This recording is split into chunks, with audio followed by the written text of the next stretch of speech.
अस्सलाम वालेकुम यार। अच्छा, मुझसे किसने पूछा है कि एक्सप्रेस एंट्री क्या है। एक्सप्रेस एंट्री एक वे है जिसके ज़रिए आप लोग कनाडा में इमिग्रेशन कर सकते हो। ठीक है, इसके इसके तीन आगे और तरीके हैं जिनके थ्रू आप लोग कनाडा आ सकते हो। ठीक है, इमिग्रेशन नंबर 1 है FSW means federal skilled worker, जिसके थ्रू मैं आई हूँ। ठीक है, नंबर 2 है PNP, प्रोविंशियल नॉमिनी। थर्ड का मुझे भूल गया कि क्या है। PNP, सॉरी, ओके, मतलब ये है एब्रीवेशन। अब मुझे नहीं पता, ये it stands for provincial nominee program. Okay fine. So वो है कि आपका कोई कनाडा का प्रोविंस आपको इनवाइट करे कि आप हमारे प्रोविंस में आओ। फिर उस केस में ये हो जाता है कि आपको उस प्रोविंस में 1-2 या जितने भी वो ईयर्स कहें आपको रहना पड़ता है उसी प्रोविंस के अंदर। फिर उसके बाद आप पूरे कनाडा में जाने की आपको परमिशन होती है। लेकिन FSW में ये नहीं है। वो उसमें ये है कि आप जहाँ मर्जी जाओ, आप कनाडा के सिटीज़न आप उसमें भी होते हो, लेकिन आपको वो प्रोविंस जो नॉमिनेट करता है तो आपको उसी में पहले रहना पड़ता है। अच्छा, नंबर 3 है CEC। ठीक है, CEC again I don't know what it stands for. I think Canadian Experience Class. Okay. अच्छा, अगर मैं ये कुछ गलत भी बोल रही हूँ ना तो प्लीज़ डोंट जज मी। ओके, मुझे अपना वाला जो टाइप है ना वो आता है FSW। ठीक है, फेडरल स्किल्ड वर्कर प्रोग्राम। तो ये बाकी ये 3 प्रोग्राम्स हैं। ठीक है, मैं आई हूँ FSW के थ्रू, और जो बाकी हैं बाकियों की रिक्वायरमेंट्स डिफरेंट हैं। कुछ PNP की रिक्वायरमेंट्स नॉर्मली होती हैं, हर प्रोविंस की डिफरेंट रिक्वायरमेंट्स होती हैं।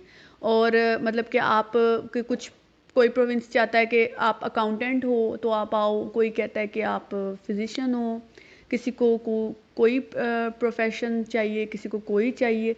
जो भी प्रोविंस देखता है कि मेरे अंदर मतलब कि इस फील्ड के लोग कम हैं, वो उनको इनवाइट करते हैं। वो उनकी रिक्वायरमेंट्स में लिखे होते हैं। आप गूगल करोगे ना कि मतलब आप पहले गूगल करोगे जैसे कि कनाडा के प्रोविंस, और फिर उन प्रोविंस के नेम्स के आगे PNP लगाओगे या इस तरह करके कुछ करोगे तो आपको वो उसकी ऑफिशियल वेबसाइट आ जाएगी उस प्रोविंस की।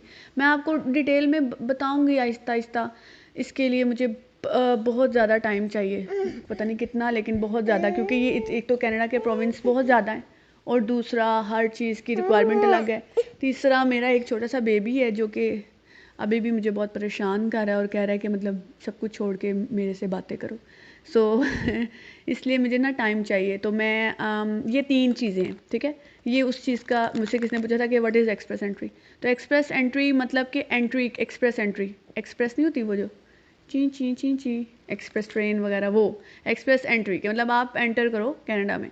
उसके 3 वेज हैं, FSW, PNP, CEC। ठीक है, और CEC ये है कैनेडियन एक्सपीरियंस क्लास। नेम से ही पता लग रहा है कि कनाडा में आपका कोई एक्सपीरियंस है, आपने स्टडी किया है, आपके पास, अगर आप चलो सपोज आप स्टडी वीज़ा पे आते हो कनाडा और आपके पास डिग्री है कैनेडियन, तो वो आप कैनेडियन एक्सपीरियंस क्लास के थ्रू आप इमिग्रेशन प्रोसेस अपना स्टार्ट कर सकते हो कनाडा में मौजूद मतलब कि रहते हुए। ठीक है, ये CEC है। यहाँ पे बहुत सारे स्टूडेंट्स आते हैं, वो मतलब कि डिग्री लेते हैं, उसके बाद उनको वर्क परमिट मिलता है कुछ सालों का, फिर वो वर्क करते हैं और फिर वो कैनेडियन एक्सपीरियंस क्लास के लिए वो एलिजिबल हो जाते हैं।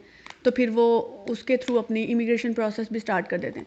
तो जब तक वो 2 साल उनका वर्क परमिट, क्योंकि स्टडी वीज़े के बाद वर्क परमिट मिलता है ना, 2 ईयर्स का हर कंट्री में मिलता है। तो वो जब तक उनका 2 साल गुजरते हैं तब तक उनके ड्रॉ भी निकल आते हैं और उनका इमिग्रेशन प्रोसेस भी स्टार्ट हो जाता है। तो फिर वो उनको ज़रूरत ही नहीं पड़ती वापस जाने की।